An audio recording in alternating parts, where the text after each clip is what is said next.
आज के वीडियो में देखिएगा फर्स्ट ईयर की दृष्टि से काफ़ी महत्वपूर्ण टॉपिक है। वार्षिक परीक्षा में करीब 14-15 नंबर्स के इससे प्रश्न पूछे जाते हैं।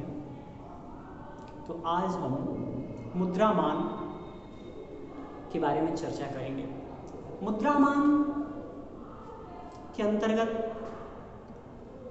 हम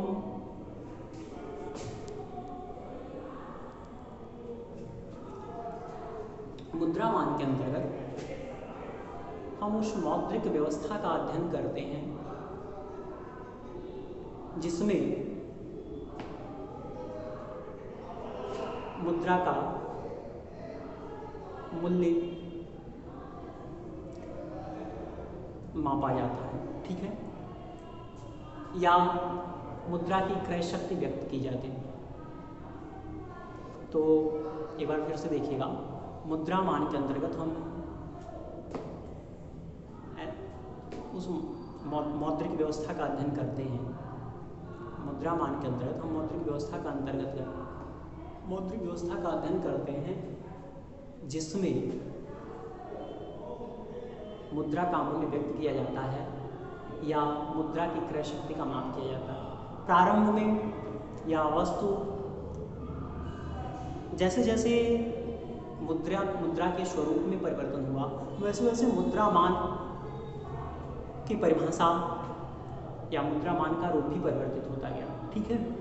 तो मुद्रामान वस्तु विनिमय युग में वस्तु विनिमय उस वस्तु को में मुद्रा की क्रय शक्ति को व्यक्त किया गया, ठीक है, या वस्तु विनिमय युग में वस्तु मुद्रामान के रूप में प्रचलित रहा, ठीक है।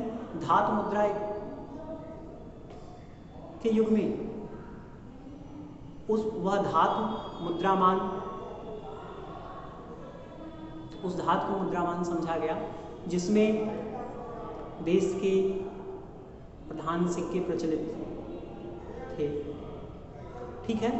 और आज के संदर्भ में आधुनिक युग के संदर्भ में मुद्रामान एक विस्तृत अर्थ रखता है। इसके अंतर्गत मुद्रा पदार्थ नियमन या मुद्रा का नियमन, इसकी नियमन विधि और मुद्रा की संचालन व्यवस्था का हम विस्तृत अध्ययन करते हैं, ठीक है। तो मुद्रामान से तात्पर्य उस संपूर्ण मौद्रिक व्यवस्था से है, ठीक है। मुद्रामान से तात्पर्य संपूर्ण मौद्रिक व्यवस्था से है जिसके अंतर्गत मुद्रा के भौतिक स्वरूप के अतिरिक्त मुद्रा के निर्गमन, ठीक है, संचालन, नियंत्रण तथा परिवर्तनशीलता संबंधी बातें शामिल की जाती हैं। एक बार फिर से देखिएगा, मुद्रामान के अंतर्गत संपूर्ण मौद्रिक व्यवस्था का अध्ययन करते हैं, ठीक है। इसमें मुद्रा पदार्थ के अतिरिक्त या मुद्रा के भौतिक स्वरूप के अतिरिक्त इसकी नियमन व्यवस्था, ठीक है, या मुद्रा के निर्गमन कह लीजिए, संचालन कह लीजिए, नियमन के अंतर्गत मुद्रा का निर्गमन, संचालन, नियंत्रण तथा परिवर्तनशीलता संबंधी बातों का हम अध्ययन करते हैं, ठीक है। आगे देखिएगा, मूल्यमान, या देखा जाए तो मुद्रामान और मूल्यमान को एक ही समझा जाता है, लेकिन मुद्रामान और मूल्यमान में पर्याप्त अंतर है, ठीक है। मूल्यमान के अंतर्गत मूल्यमान से आशय उस मौद्रिक इकाई से है, मूल्यमान से आशय उस मौद्रिक इकाई से है जो मूल्य के आधार के रूप में कार्य करती है, ठीक है, तथा जिसमें किसी देश की समस्त वस्तुओं तथा सेवाओं का मूल्य मापते हैं। मूल्यमान क्या है? मूल्यमान से आशय उस मौद्रिक इकाई से है जिसमें जो मूल्य मापक के आधार के रूप में कार्य करती है, ठीक है। मूल्यमान से आशय उस मौद्रिक इकाई से है जो मूल्य मापक के आधार के रूप में कार्य करती है और तथा जिसमें देश में के वस्तु एवं सेवाओं के मूल्य को मापा जाता है, ठीक है। तो देखा जाए तो मूल्यमान से आशय मौद्रिक इकाई से है, ठीक है, जिसमें देश की वस्तु एवं सेवाओं का मूल्य मापा जाता है, जैसे भारत में रुपया हो गया, ठीक है, इंग्लैंड में पाउंड है, अमेरिका में डॉलर है, ये मूल्यमान है, ठीक है। और मुद्रामान के अंतर्गत वह संपूर्ण मौद्रिक व्यवस्था शामिल है जिसके अंतर्गत मुद्रा पदार्थ उसके नियमन विधि के साथ साथ उसके संचालन व्यवस्था का अध्ययन किया जाता है। ठीक है, तो देखा जाए तो मूल्यमान मुद्रा मान का एक अंग है।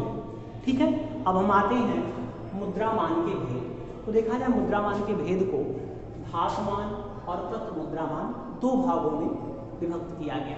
ठीक है, धातुमान के अंतर्गत फिर से इसको एक धातुमान, द्वि धातुमान और अन्य धातुमान में बांटा गया। तो धातुमान क्या है? जब यहाँ धातुमान के अंतर्गत जब देश के जो प्रधान सिक्के हैं किसी बहुमूल्य धातु में हो, जैसे स्वर्ण है या रजत धातु है या किसी धातु के सिक्के अगर देश में प्रचलित होते हैं तो उसको धातुमान कहा जाता है। ठीक है, या जब देश का मुद्रामान स्वर्ण धातु या रजत धातु या अन्य धातु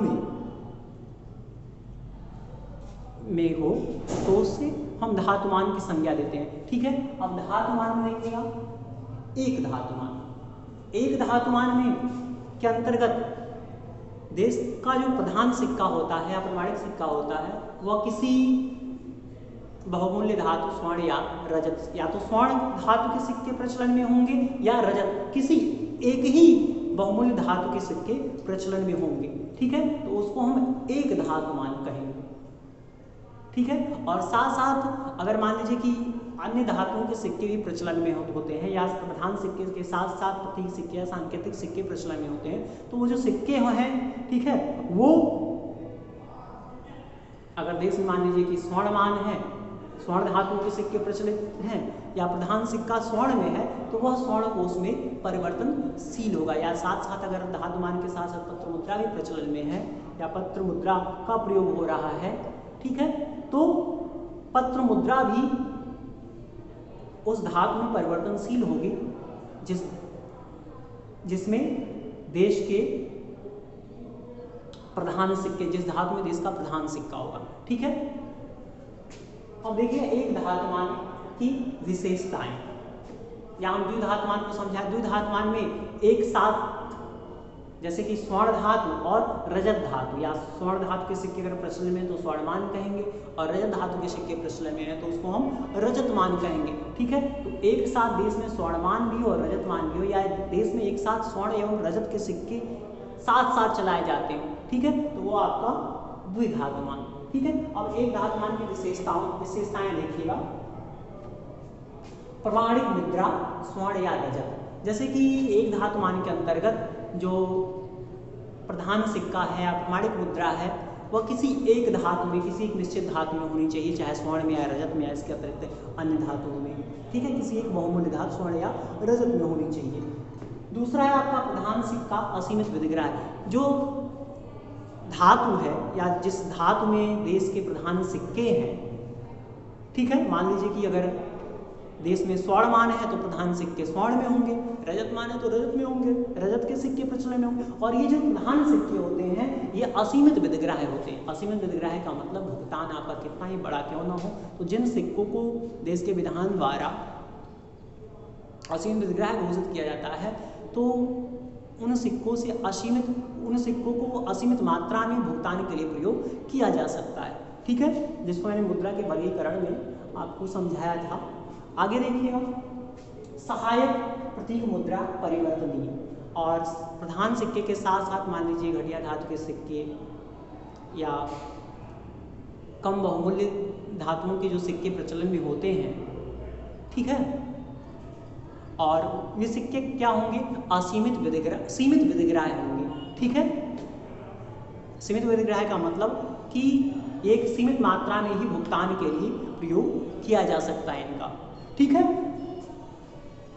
और ये सिक्के परिवर्तनीय होंगे, कहने का मतलब कि जिसमें अगर मान लीजिए स्वर्णमान है तो स्वर्ण कोष में परिवर्तनीय होगा, रजतमान है तो रजत कोष में परिवर्तनीय होगा। ठीक है, स्वतंत्र टंकण, एक धातुमान में मुद्रा का टंकण क्या होता है, स्वतंत्र होता है। स्वतंत्र टंकण का मतलब स्वतंत्र टंकण एक ऐसी व्यवस्था है जिसमें कोई व्यक्ति, मान लीजिए देश में अगर स्वर्णमान है तो उसके घर में जो भी स्वर्ण आभूषण है उनको टकसाल में ले जाकर, टकसाल वो स्थान है जहां पर मुद्रा की ढलाई की जाती है, ठीक है, टकसाल में ले जाकर वह मुद्रा के रूप में या सिक्कों के रूप में उसे ढलवा सकता है, ठीक है। तो इसको हम स्वतंत्र ढलाई कहते हैं, ठीक है, कि व्यक्ति अपने स्वर्ण आभूषणों को या रजत आभूषणों हैं उनको मुद्रा के रूप में ढलवा सकता है, इसकी सरकार द्वारा छूट होती है, ठीक है, इस पर किसी प्रकार का कोई प्रतिबंध नहीं होता, तो उसको हम कहते हैं स्वतंत्र टंकण, ठीक है। तो एक धातुमान में मुद्रामान या मुद्रा का जो टंकण होता है कैसा होता है, स्वतंत्र होता है। मुद्रा धातु का स्वतंत्र आयात निर्यात, मुद्रा धातु के कहने का मतलब जिस धातु में देश की प्रधान मुद्रा प्रचलित है उस धातु का आयात निर्यात स्वतंत्र होता है। कहने का मतलब उस धातु के आयात निर्यात पर किसी प्रकार का कोई प्रतिबंध नहीं होता। जैसे मान लीजिए स्वर्णमान प्रचलित है तो स्वर्ण के या रजतमान प्रचलित तो रजत के आयात निर्यात पर किसी प्रकार का कोई प्रतिबंध नहीं होता, ठीक है। आगे देखिएगा, एक धातुमान के गुण या मेरिट, इसमें है सरलता। क्योंकि जो देश का प्रधान सिक्का होता है एक धातु में होता है और धातु में बहुमूल्य धातु में होती है, ठीक है, चाहे स्वर्ण में या रजत में। तो इस धातुमान की विशेषता है यह सरल है, ठीक है। कहने का मतलब कि मौद्रिक अधिकारियों को भी ज्यादा कठिनाई नहीं होती, ठीक है, और जनता को भी मुद्रा को पहचानने में सरलता होती है, ठीक है। जन विश्वास, चूंकि जो मुद्रा है या मुद्रामान है या मूल्यमान कह लीजिए बहुमूल्य धातुओं में प्रचलित होता है, ठीक है, या स्वर्णमान में या रजतमान, स्वर्ण में या रजत धातु में, तो जिससे जनता का इस पर विश्वास बना रहता है। या साथ साथ जो भी कहने का मतलब कि प्रतीक सिक्के या सहायक सिक्के चलाए जाते हैं प्रधान मुद्रा के अतिरिक्त वो स्वर्ण में परिवर्तनीय होते हैं, स्वर्ण को, ठीक है, या रजत में परिवर्तनीय होते हैं। साथ साथ अगर पत्र मुद्रा तो पत्र मुद्रा भी धातु में परिवर्तनीय होगा जिससे जनता का विश्वास बना रहता है। मुद्रा प्रसार का भय नहीं, क्योंकि स्वर्ण कोष या रजत कोष किसी देश में सीमित मात्रा में है, ठीक है, तो उसकी पूर्ति भी स्वर्ण कोष या रजत कोष पर निर्भर करती है, ठीक है। तो हम चाहकर भी मुद्रा की पूर्ति को बहुत अधिक घटा बढ़ा या बहुत अधिक बढ़ा नहीं सकते हैं, ठीक है। तो जिसके कारण से इसमें मुद्रा प्रसार का भय नहीं पाया जाता है, ठीक है, या मुद्रा प्रसार पर अंकुश रहता है। मुद्रा प्रसार का मतलब कि मुद्रा की पूर्ति में वृद्धि हो जाना, ठीक है, क्योंकि स्वर्ण को सीमित मात्रा में है अतः हम चाहकर भी स्वर्ण की पूर्ति को बढ़ा नहीं सकते हैं, जिसके कारण से मुद्रा प्रसार का भय नहीं पाया जाता एक धातुमान में। स्वयं संचालकता, चूंकि धातु के या स्वर्ण या रजत के धातुओं के आयात निर्यात पर किसी प्रकार का कोई प्रतिबंध नहीं होता, तो धातुओं में कमी या पूर्ति होती रहती है, जिससे मुद्रा अधिकारियों को भी इस व्यवस्था को चलाने के लिए विशेष हस्तक्षेप की आवश्यकता नहीं पड़ती, अतः इसमें स्वयं संचालकता का गुण पाया जाता है। अगला है आपका विदेशी भुगतान सुविधाजनक। चूंकि एक धातुमान में बहुमूल्य धातुओं में मुद्राएं प्रचलित होती है, स्वर्ण में या रजत में, ठीक है, तो जिससे बहुमूल्य धातु के कारण से जो अन्य देश हैं या विदेश में आसानी से भुगतान के लिए स्वीकार किए जाते हैं, ठीक है, तो इससे आपका विदेशी भुगतान सुविधाजनक होता है। कहने का मतलब कि लोग सहज से स्वीकार करते हैं दूसरे देश की मुद्रा को भी, क्योंकि बहुमूल्य धातु में मुद्रा होती है तो लोग विदेश में भी मुद्रा सहज स्वीकार की जाती है, जिससे विदेशी भुगतान सुविधाजनक। ग्रेशम ला लागू न होना, क्योंकि एक धातु के सिक्के प्रचलन में होते हैं, ठीक है, और जिसके कारण से ग्रेशम ला लागू नहीं होता। और लेकिन अगर मान लीजिए एक ही धातु के घटिया सिक्के और बढ़िया सिक्के प्रचलन में हैं तो इस स्थिति में ग्रेशम ला लागू हो सकता है, ठीक है। विनिमय दर का निर्धारण सरल, जैसे जो देश की मुद्रा है किसी भी देश की या विभिन्न देश की जो मुद्राएं हैं, ठीक है, वह स्वर्ण में या रजत में होती है, तो उसकी मात्रा के आधार पर विदेशी विनिमय दर का अनुपात निर्धारण किया जाता है और जिसके कारण से विदेशी विनिमय दर का निर्धारण भी सरलता से हो जाता है। ठीक है, अगला है डीमेरिट ऑफ, एक धातुमान के डीमेरिट या दोष देखिएगा, लोच का अभाव। जैसे कि हमने आपको बताया था मुद्रा प्रसार का भय नहीं, गुण में हमने बताया कि मुद्रा प्रसार का भय नहीं, तो मुद्रा प्रसार का भय नहीं का मतलब कि देश में स्वर्ण कोष या रजत कोष की जो पूर्ति है सीमित है, जिसके कारण से मुद्रा की पूर्ति को बहुत अधिक घटा बढ़ा नहीं सकते। तो लोच का मतलब होता है परिवर्तन। ठीक है, तो इसमें आप चाहकर भी मुद्रा की पूर्ति को परिवर्तित नहीं कर सकते या मुद्रा की पूर्ति को चाहकर भी बढ़ा नहीं सकते। ठीक है, तो इस व्यवस्था में लोच का अभाव पाया जाता है एक धातुमान में। दूसरा है सभी देशों के लिए उपयुक्त महंगी व्यवस्था। चूंकि देश की जो प्रधान मुद्रा है या प्रधान सिक्का है, प्रमाणिक मुद्रा, बहुमूल्य धातुओं में प्रचलित होता है। ठीक है, जिसके कारण से